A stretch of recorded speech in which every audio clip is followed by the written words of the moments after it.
عزیزان ملت اسلامیہ، آپ کے سامنے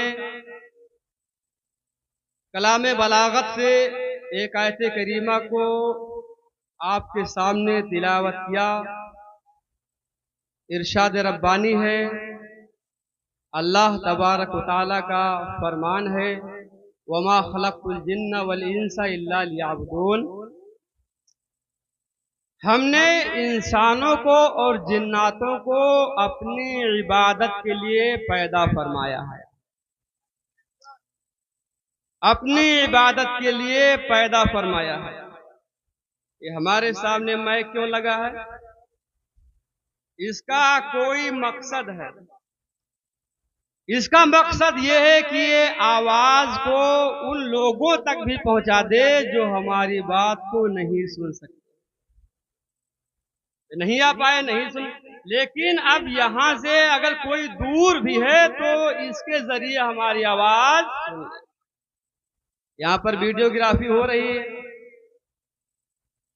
اب کیا ہے اس کا مطلب کیا ہے؟ اس کا مطلب یہ ہے ویڈیوگرافی کے ذریعے اس پروگرام کو کافی دور تک پہنچایا جائے۔ ہر ایک چیز کا کوئی نہ کوئی مقصد ہوتا ہے۔ انسان کے پیدا ہونے کا بھی کوئی مقصد ہے۔ انسان کے پیدا ہونے کا مقصد کیا ہے؟ یہ اس کتاب سے پوچھ لو جو کتاب جب بولتی ہے تو ساری کتابیں گونگی بن جاتی ہیں۔ ایسی کتاب سے ہم پوچھتے ہیں جس کتاب کا دنیا میں کوئی جواب ہی نہیں ہے اور نہ صاحب کتاب کا جواب ہے۔ ایسی کتاب سے ہم پوچھتے ہیں جو دنیا میں سب سے زیادہ تلاوت کی جاتی ہے۔ ایسی کتاب سے پوچھتے ہیں جس کے بارے میں اللہ نے خود فرما دیا ہے، ذالک الکتاب لا ریب فیہ، یہ وہ کتاب ہے اس میں شک و شبہ کی کوئی گنجائش نہیں ہے۔ جس کتاب میں کوئی گنجائش نہیں ہے اسی قرآن مقدس سے ہم پوچھتے ہیں، اے قرآن ہمیں بتا انسان کو دنیا میں اللہ نے کیوں بھیجا؟ وجہ تخلیق انسان کیا ہے؟ تو قرآن جواب دیتا ہے، وَمَا خَلَقْتُ الْجِنَّ وَالْإِنسَ إِلَّا لِيَعْبُدُونَ۔ انسان اور جناتوں کو اللہ نے اس لیے بنایا ہے تاکہ وہ ہماری بندگی کرے، تاکہ وہ ہماری بندگی کرے۔ زندگی آمد برائے بندگی، زندگی بے بندگی شرمندگی۔ ارے وہ زندگی کیا زندگی ہے جس میں بندگی نہ ہو، اور وہ زندگی جس میں بندگی ہو اس زندگی کا کوئی جواب ہی نہیں ہوتا ہے۔ بندگی دیکھیے اکابرین نے کس طریقے سے بندگی فرمائی ہے۔ آج ہم کو جس مقصد سے پروردگار عالم نے پیدا فرمایا ہے اس مقصد کو انسان بھول چکا ہے، اور کیا ہے جو مقصد اس کے ضمن میں ہے اس کے پیچھے بھاگ رہا ہے۔ اللہ نے وعدہ فرما لیا ہے، اے انسان تجھ کو ہم ہر حال میں روزی تجھے عطا فرمائیں گے۔ تو جس چیز کا وعدہ ہے اسی چیز کے پیچھے انسان بھاگتا چلا جا رہا ہے، اور جنت کا وعدہ جب نہیں لیا ہے، جنت کا وعدہ نہیں ہے، لیکن کیا ہے انسان کیا ہے اس کے پیچھے نہیں بھاگتا ہے، اور کیا ہے یہ نہیں سوچتا ہے کہ اس کا تو وعدہ ہے اللہ ہر حال میں ہمیں روزی عطا فرمائے گا، لیکن بخشش کا وعدہ نہیں لیا ہے۔ اگر کیا ہے ہم سترے بے مہار کی طریقے سے اللہ سے پھر جائیں گے تو اللہ ہمیں جنت میں داخل نہیں فرمائے گا۔ اگر کیا ہے ہم نمازوں کے تارک ہو گئے تو اللہ تبارک و تعالی جہنم میں ڈال دے گا۔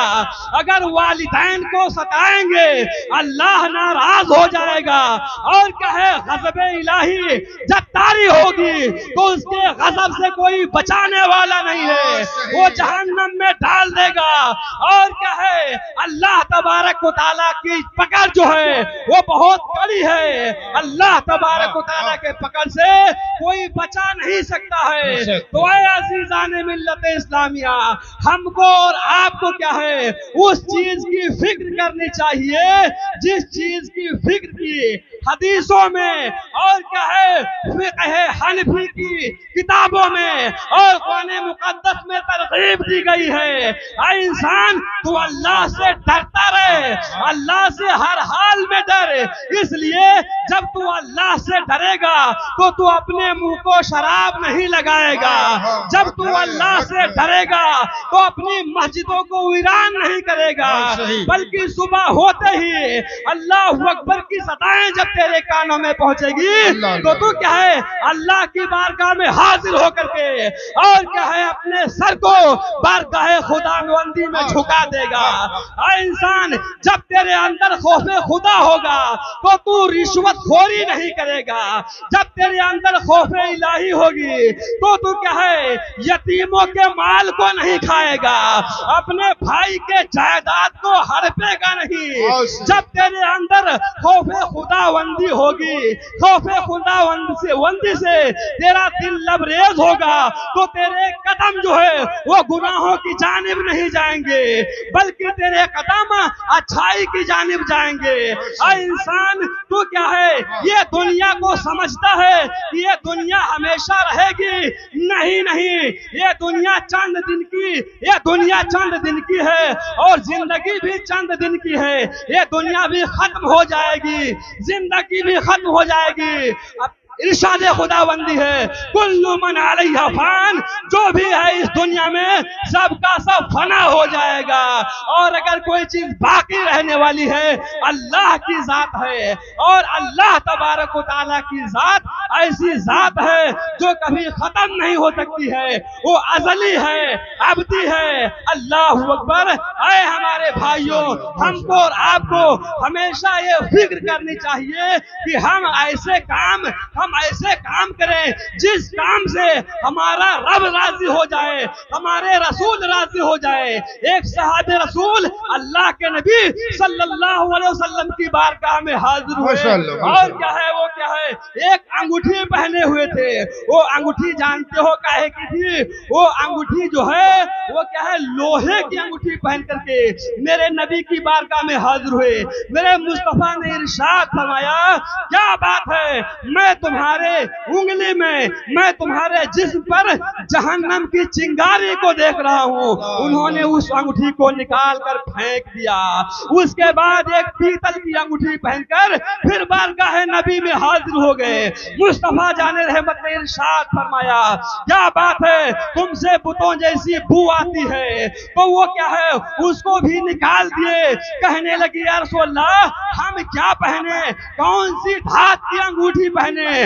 مصطفیٰ جان رحمت نے ارشاد فرمایا اگر پہننا ہی چاہتے ہو تو ایک انگوٹھی پہنو جس کا وزن ایک انگوٹھی پہنو وہ بھی ایک نگ کی ہو، اور کیا ہے اس کا وزن جو ہے وہ 4.5 ماشا سے کم ہو۔ اب ہم جب انسان کو دیکھتے ہیں، بہت سے انسان ہمارے پاس آتے ہیں، ان کو دیکھتے ہیں ان کے ہاتھوں میں کوئی 4 انگوٹھی پہنے ہیں، کوئی 6 انگوٹھی پہنے ہیں، کوئی پیروں میں کڑا اور چھلے پہنے ہوئے۔ اے انسان، بارگاہ خداوندی میں یہ منہ لے کر کیسے حاضر ہوگا؟ اللہ کے خلاف ورزی کرتا ہے، حدیث مصطفیٰ کے خلاف جا رہا ہے، اللہ تبارک و تعالیٰ تجھ سے کیسے راضی ہوگا؟ ایسی چیزوں میں نہیں، بلکہ جن چیزوں اور کیا ہے اگر انسان یہ ایک انگوٹھی بھی نہ پہنے تو کوئی حرج نہیں ہے۔ بہت سے لوگ کہہ دیتے ہیں کہ ایک انگوٹھی پہننا سنت ہے۔ نہیں میرے بھائیوں، ایک انگوٹھی پہننا یہ سنت نہیں ہے، بلکہ کیا ہے یہ جائز ہے، صرف جائز ہے، سنت نہیں ہے۔ اور جائز میں اور سنت میں فرق ہوتا ہے، علماء اچھے طریقے سے جانتے ہیں۔